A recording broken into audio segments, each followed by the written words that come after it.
Pakistan demands rupees 15.25 billion pending since partition from India and Bangladesh. When it comes to Pakistan-India relations, it's not just the territorial disputes that refuse to fade away even after 67 years of the partition. According to State Bank of Pakistan figures, India and Bangladesh have to pay Pakistan rupees 15.25 billion.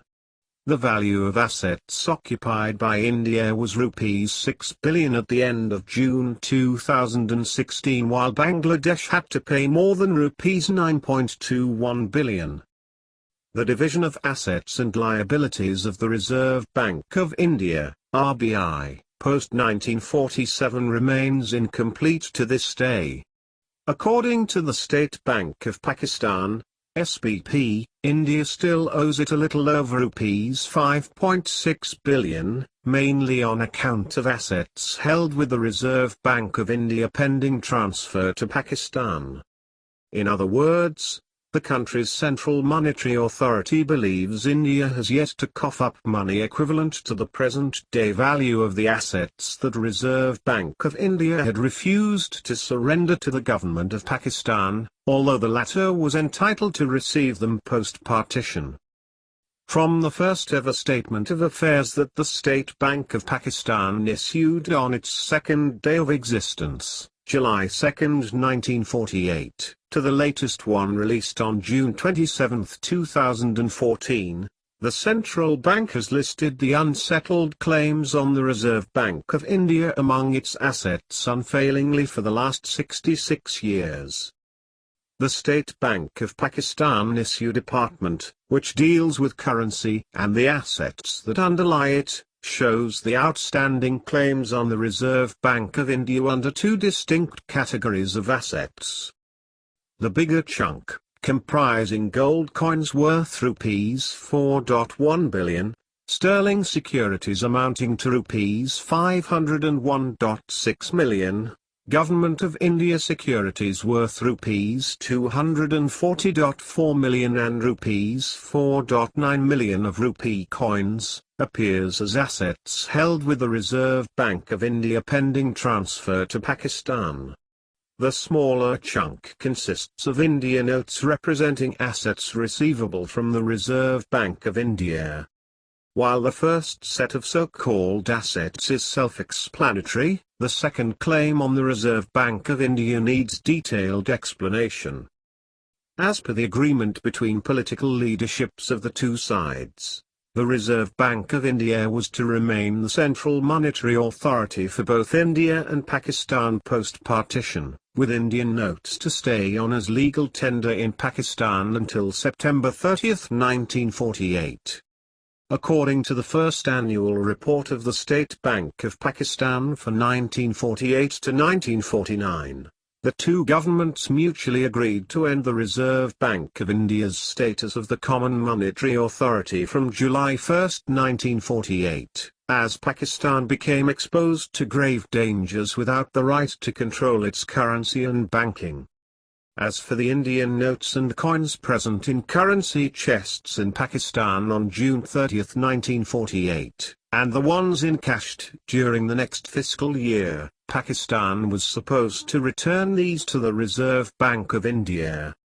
Subsequently, the State Bank of Pakistan was to claim equivalent assets against these Indian notes and coins from the Reserve Bank of India. According to historian S. Ajaz Hussain, total assets that the government of Pakistan was entitled to receive from the Reserve Bank of India amounted to rupees 1.7 billion. However, the State Bank of Pakistan received assets worth only rupees 1.2 billion. The difference between the claims and the actual amount surrendered by the Reserve Bank of India was rupees 490.8 million. Out of this amount, Indian notes representing assets receivable from the Reserve Bank of India accounted for rupees 430.2 million, while assets held with the Reserve Bank of India pending transfer to Pakistan equaled rupees 59 million. This means that original, Unsettled claims of rupees 490.8 million have now ballooned to over rupees 5.6 billion after adjusting for inflation, exchange rate revisions and depreciation of underlying securities during the last 6.5 decades. That Pakistan will ever be able to arm twist its eastern neighbor into paying its claims seems impossible, at least in the foreseeable future. So why doesn't the State Bank of Pakistan simply write off the unsettled claims and rid its statement of affairs of assets that practically don't exist? In the post-gold standard era, the liabilities in the form of Pakistan's currency, currently in excess of rupees 2.3 trillion, are largely backed by government securities.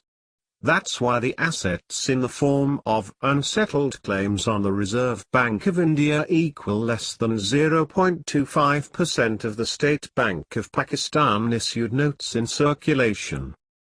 The State Bank of Pakistan spokesperson shied away from commenting on the issue. But several former central bankers the Express Tribune spoke to believe such a decision can only be taken by the country's political leadership. Doing away with assets, which owe their doubtful existence on the central bank's books to decades-old animosity with India, is likely to generate a backlash at home. With hyper-nationalist analysts frothing at their mouths on 24/7 news channels, any resolution of outstanding claims on the Reserve Bank of India appears improbable for now. The purpose is to compile a final assessment of the amount due against India and Bangladesh. The value of assets occupied by India was rupees 6 billion at the end of June 2016, while Bangladesh had to pay more than rupees 9.21 billion. According to State Bank of Pakistan figures, India and Bangladesh have to pay Pakistan rupees 15.25 billion. Thank you for watching. Please share, like, comment, and subscribe.